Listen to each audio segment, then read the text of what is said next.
Ross is free. Now let's free the Internet of Money following Ross Ulbricht's pardon. The Trump administration must follow through on crypto's potential to spread privacy and financial innovation. By Blake Benthall, edited by Benjamin Schiller, January 22, 2025, 8:22 p.m. UTC. The release of Ross Ulbricht and the lifting of sanctions on Tornado Cash mark pivotal moments for the crypto community. It's more than symbolic. It's an opportunity to clearly rebrand the U.S. as a safe place to build the Internet of money.Ross. Freedom comes after over a decade of imprisonment. A journey defined by relentless advocacy, legal battles, and unwavering support from the crypto community. His release matters deeply to me because over a decade ago I launched Silk Road 2.0, his site successor, powered by 00:03/03:091028.2K1, will Trump pardon Ross Ulbricht in his first 100 days. .STLP0 fill. Hashtag FF3E5F. .ST1 fill. Hashtag FEF. .ST2 fill. Hashtag FF3E5F. Share.CLSX 1 isolation. Isolate. .CLSX 2 fill. Hashtag FF3E5F. .CLSX 3 fill. Hashtag FFF.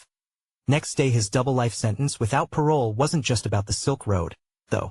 It symbolized the U.S. government's resistance to the blockchain industry and to the idea of a financial system controlled by individuals instead of big banks.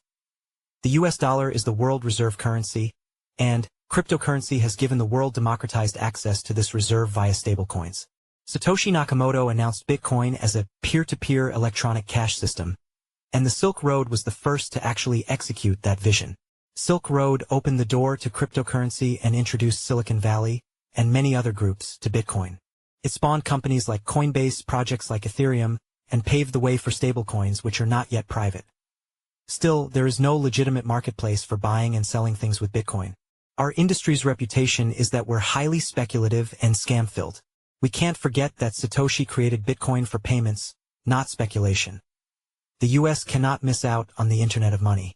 During previous administrations, global developers have become nervous to even attend conferences hosted here.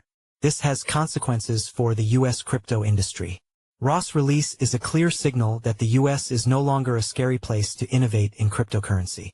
His experience underscores the need for proportionate justice and serves as a reminder of the human cost of overreach in regulating innovation. Read more. Silk Road founder Ross Ulbricht pardoned by President Trump. His release is an opportunity for reflection, to celebrate his freedom while remaining clear-eyed about the past. Ultimately, his harsh sentence stymied Bitcoin innovation for all of us. We must ensure his case becomes a catalyst for constructive change rather than a footnote in a history of missed opportunities, a series of memecoins, or a divisive narrative that further erodes trust.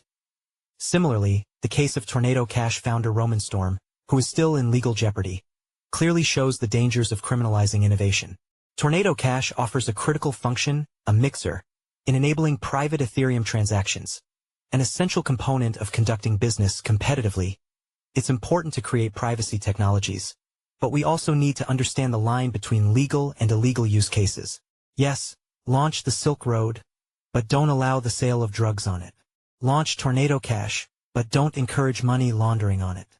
The chilling effect that both cases have had on developers like me cannot be overstated.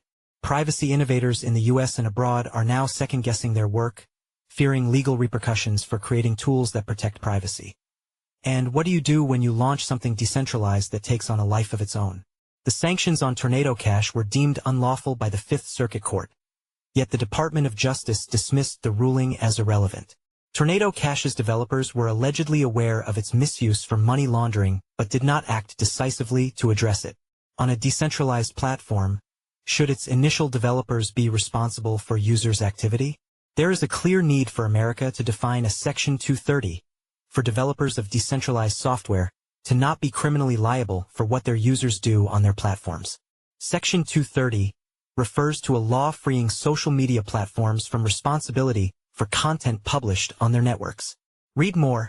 As entrepreneur-politician Vivek Ramaswamy said, "You can't go after the developers of code. What you actually need to do is go after individual bad actors who are breaking the laws that already exist. To move forward as an industry, we need to separate the tools from the misuse of those tools." privacy technologies like Tornado Cash, Monero, and Zcash are unfairly stigmatized due to their potential use for illicit activities. But they hold transformative potential for legitimate use cases, from safeguarding personal financial data to enabling secure business transactions. Zcash, with its optional shielded transactions, provides individuals and businesses with the ability to conduct secure, private transactions while remaining compliant with anti-money laundering, AML, and Know Your Customer, KYC regulations. Such innovations bridge the gap between cryptocurrency and traditional industries, empowering businesses to adopt crypto without exposing sensitive financial details.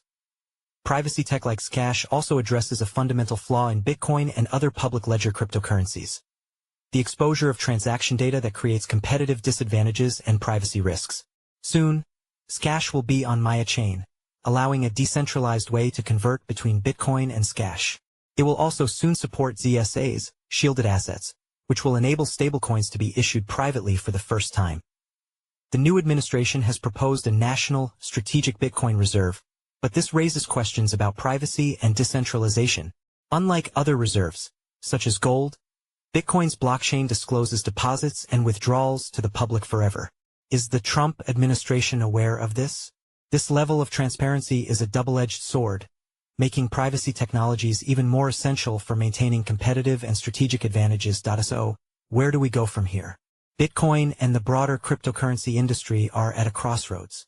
This is a moment to refocus on the principles that drove early adoption: a perception of privacy, financial freedom, and, most importantly, peer-to-peer payments. The U.S. crypto landscape, currently a mess of regulatory uncertainty, scams, and collapses, needs reevaluation.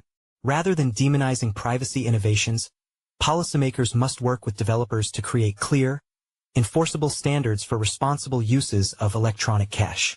This means proactive education and collaboration with regulators, more investment in privacy technologies, and development of a regulatory framework that encourages U.S. blockchain innovation.